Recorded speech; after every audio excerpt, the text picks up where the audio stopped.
পাঠ দিয়েছেন ওদের ওদের কারণে খাইছে। আপনার ওয়াইফ হওয়া অবস্থায় আবার ওর সাথে রিয়ামণি তলে তলে সংযোগ করছে। কিন্তু এখন মামলা দিয়েছে আপনি মারছেন কারে? ম্যাক্সবিরি গণদোলায়। গণদোলার সময় তো আপনি ছিলেন নাকি ছিলেন না?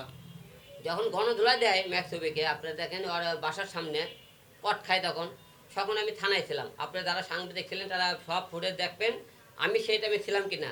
ওরা জুতোতে পিঠে মাথা মুঠে ফাটিয়ে দিল, গণধোলাই দিলে। আর যখন মাঠে বেলা দিয়ে এমনি কি ভালোবাসা, ও আল্লাহ গো করে জড়িয়ে ধরে কি কান্না করলো দেখেন। হ্যাঁ। তারে কান্না করে বাইর করলে বুকে ধরে ধরে নিয়ে আবার ঢিল কাটতে বাইরে করলে কি কি হসপিটাল নিয়ে গেল, বেডে নিয়ে লাইভ করে দেখেন 70 দেওয়া হয়েছে, আলম আমাকে আটকে রাখতে পারেনি। সেই লাইভ করে করেন ওখান থেকে একদিন মুখ দাঁতে ছিল, মুখ দাঁতে কী করছে মানুষকে দেখাচ্ছে যে হিরো আলম মারে ফাটাইছে। এইটা মামলার কাগজটা নিয়ে পরের দিন হাতির সামলায় কেউ পুলিশকে দেখাচ্ছে, দেখেন আমরা হসপিটাল ছিলাম মারে আহত। মামলা তো জানিনি একটা নিয়ম, ইয়ে দেখা লাগে, মেডিকেলের রিপোর্ট দেখান লাগে, তারপর মামলা করে। আমার কথা, আমি তো সেই তোদের মারিনি গণধোলাই দিয়ে, তোরা কট খাইছে এলাকার লোক তোদের গণধোলাই দিতে। আমি ছিলাম থানায়, তুই আমার নিয়ে মামলা করলি কি? আর সেই মামলা গণধোলাই গেল ম্যাক্স রিয়া।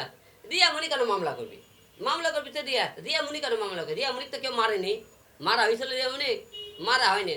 তাহলে রিয়া মুনি কেন মামলা করে? এখন আপনি কি উল্টে তাহলে আপনি যে তাহলে আপনাকে হ্যারাসমেন্ট করছে সে, কারণ আপনি যদি নাই মারে থাকেন বা আপনি যদি এর ভিতরে নাই থাকেন তাহলে আপনাকে যে সে মামলা দিল, তাহলে আপনি কি তার উল্টে মামলা দিবেন? তার নিয়ে আমার উল্টো মামলা দেওয়া আছে, যেহেতু এই মামলা দেয় সে আপোষ করা ছিল, আমি উভয় পক্ষে আপোষ করবো।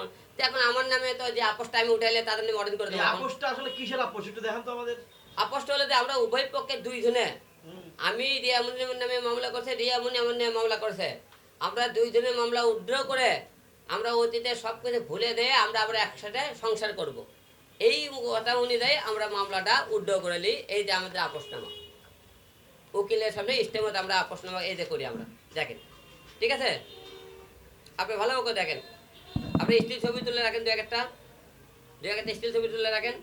এই দেখেন এটা, কারণ এই স্টিল আপনাকে দরকার আছে। ঠিক আছে না? এই যে আপোষনামা করছিল, এই যে উকিল করছিল, দেখেন সে আবার কি দেখুন গাদ্দারি করছে, ঠিক না?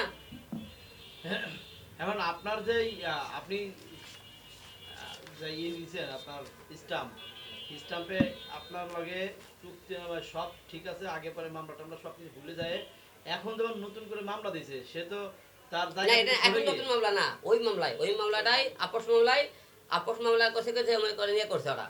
অরিন মনে করে অরিন করে আমার নামে আর গ্রেপ্তার করে না, আজকে জারি করা হয়েছে। কেমন করে? এই মামলা যেদিন করে আমরা এটা আপোষনামা করার পরে নিয়ম হলে যেদিন মামলার তারিখটা পড়বি সেই দিন কোর্টে আমরা এটা দেখাবো যে আমরা মামলাটা আপোষ করছি, আমাকে সে করে মামলাটা আমরা ডিসমিস চাই আদালতে আমরা। তা না করে করছে কি, যেদিন তারিখ পড়ছে এই মামলার একদিন আমাকে উকিল আমাকে ফোন দেয়নি, রিয়া মনেও জানায়নি রিয়া মনে করে এই মামলার তারিখ পড়ছে আজকে। কে কারো জানেনি, এরকে ভিতরে যে শয়তানি ছিল এটা তো আমি বুঝি না। আর কারণ তা না হলে মামলার তারিখের জন্য জানালো না কেন? এরা তারিখের দিকে না জানে কোর্ট দেখতেছে হিরো আলম তো আমাকে হারতে দেয় না, এই ব্যক্তি আসামি হারতে কেন দেয় না? কোর্ট সকল করছে কি আজকে ওয়ারেন্ট দিয়েছে, আজকে লিয়ামনি দেয় দাঁড়িয়ে করছে না আমার মামলা আসামি আমাকে হুমকি দিতেছে, ভয় দেখাইতেছে, আমি এই মামলার এই আসামিকে গ্রেপ্তার চাই। রিয়ামনি আজকে কোর্টে দেয় সেই জবানবন্দি দিয়েছে। আচ্ছা, আপনি যে যেদিন তারিখ ছিল হাজির